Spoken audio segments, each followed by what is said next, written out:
తెలంగాణ భవన్లో BRS party అధినేత కేసీఆర్ ఆధ్వర్యంలో బీఆర్ఎస్ పార్టీ విస్తృత స్థాయి కార్యవర్గ సమావేశం నిర్వహించబోతున్నారు. ఈ సమావేశానికి పార్టీకి సంబంధించినటువంటి అన్ని జిల్లాల అధ్యక్షులు, అదేవిధంగా మాజీ ఎమ్మెల్యేలు, ఎమ్మెల్సీలు, ఇప్పుడు ప్రస్తుతం ఉన్నటువంటి ఎమ్మెల్యేలు, ఎమ్మెల్సీలు, జిల్లా అధ్యక్షులు, అదేవిధంగా పార్టీకి సంబంధించినటువంటి మాజీ ఎంపీలు, డీసీసీబీ, డీసీఎంఎస్ చైర్మన్లు, పార్టీ రాష్ట్ర కార్యవర్గం అందరినీ కూడా ఈ సమావేశానికి ఆహ్వానించారు.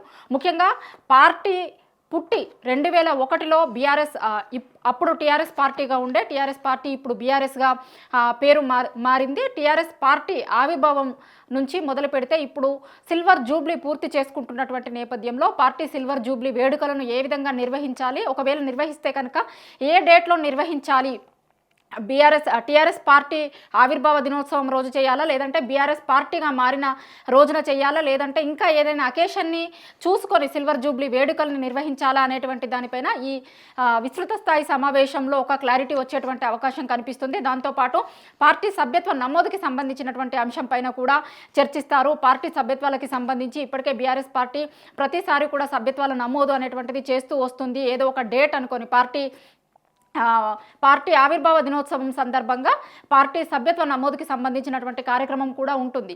సో పార్టీ సభ్యత్వ నమోదుకి సంబంధించినటువంటి అంశం పైన కూడా ఈ సమావేశంలో చర్చించబోతున్నారు. దాని తర్వాత ముఖ్యంగా కాంగ్రెస్ పార్టీ అవలంబిస్తున్నటువంటి అనేక అంశాలపైన ఈ సమావేశంలో చర్చించేటువంటి అవకాశం కనిపిస్తుంది. ఎందుకంటే కాంగ్రెస్ పార్టీ అధికారంలోకి వచ్చిన తర్వాత ఇప్పుడు ఉన్నటువంటి బీఆర్ఎస్ అధినేత మాజీ సీఎం కేసీఆర్ పార్టీ శ్రేణులకి కావచ్చు, అదేవిధంగా జనాలు కలిసినప్పుడు కావచ్చు, కాంగ్రెస్ పార్టీ అధికారంలోకి వచ్చింది, జనాలందరూ కూడా కాంగ్రెస్ పార్టీకి ఓటు వేసి గెలిపించారు కాబట్టి కొంత టైం ఇద్దాం, వాళ్ళు చేయాల్సినటువంటి ఇష్యూస్ ఉంటాయి కాబట్టి ఒక సంవత్సరం పాటు ప్రభుత్వానికి టైం ఇవ్వాలి అనేటువంటిది ఆయన పదే గతంలో నుంచి కూడా 1 year వరకు చెప్తూ వచ్చారు.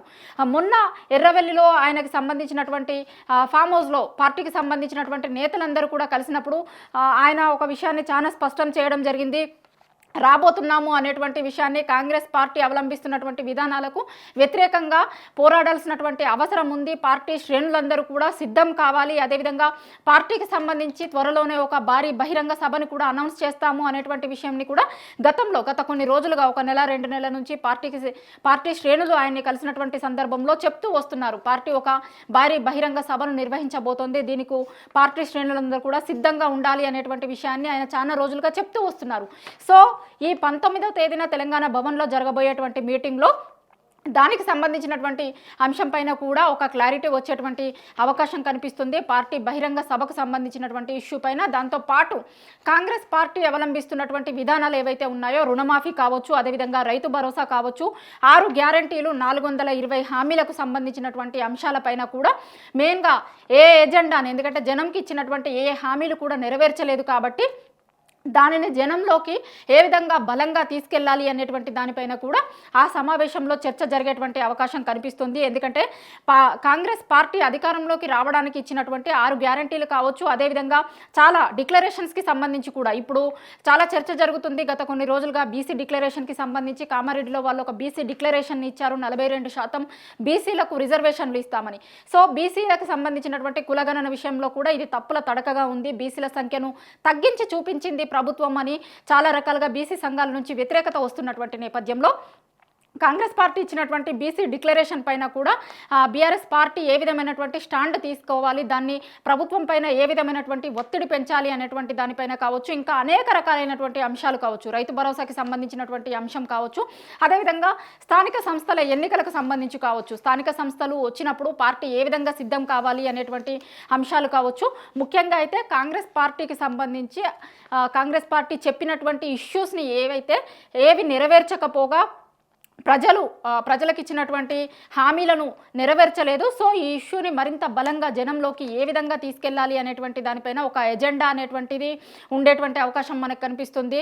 ఏ విధంగా దాన్ని ప్రజల్లోకి మరింత బలంగా తీసుకెళ్లాలి, ఎందుకంటే జనాలందరూ ఓట్లు వేసినటువంటి జనాలు కావచ్చు, రైతులు, ముఖ్యంగా హైదరాబాద్ చుట్టుపక్కల ఉన్నటువంటి వాళ్ళు కావచ్చు, హైదరాబాద్ చుట్టుపక్కల ఉన్నటువంటి వాళ్ళు, ఊర్లలో ఉండేటువంటి రైతులు ఒక రకమైనటువంటి ఇబ్బందులు ఎదుర్కొంటే హైదరాబాద్ చుట్టుపక్కల ఉండేటువంటి వాళ్ళు మరొక రకమైనటువంటి ఇబ్బందులను ఎదుర్కొంటున్నారు. సో వీళ్ళందరినీ కలుపుతూ ఒక పార్టీకి సంబంధించి పార్టీ వాళ్ళకి ఏ విధంగా పార్టీ అండగా ఉంది అనేటువంటి ధైర్యాన్ని ఏ విధంగా ఇవ్వగలుగుతుంది, ఏ విధంగా కాంగ్రెస్ ప్రభుత్వం చేస్తున్నటువంటి విధానాలను, రైతు వ్యతిరేక విధానాలు కావచ్చు, మిగతా ప్రజలకు ఇచ్చినటువంటి హామీలను గాలి కొదిలేసి వాళ్ళు ప్రవర్తిస్తున్నటువంటి తీరును ఏ విధంగా ఎండగట్టాలి అనేటువంటి అంశం పైన పార్టీ శ్రేణులందరికీ కూడా దిశానిర్దేశం చేసేటువంటి అవకాశం కనిపిస్తుంది. చాలా అంశాలపైన ఈ విస్తృత స్థాయి సమావేశంలో ఒక క్లారిటీ వచ్చేటువంటి అవకాశం కనిపిస్తుంది. సో అంత ముఖ్యమైనటువంటి మీటింగ్ కాబట్టి ఎవరెవరినైతే ఆహ్వానించారో వాళ్ళు ఎవ్వరు కూడా మిస్ కాకుండా ఈ సమావేశానికి హాజరు కావాలి అనేటువంటి దాన్ని కూడా ఇప్పటికే పార్టీ శ్రేణులందరికీ కూడా చెప్పడం జరిగింది. ఈ మొత్తం బాధ్యతను కూడా పార్టీ వర్కింగ్ ప్రెసిడెంట్ కేటీఆర్కి అప్పచెప్పడం జరిగింది. పార్టీకి సంబంధించి ఈ సమావేశంకి సంబంధించినటువంటి మొత్తం దాని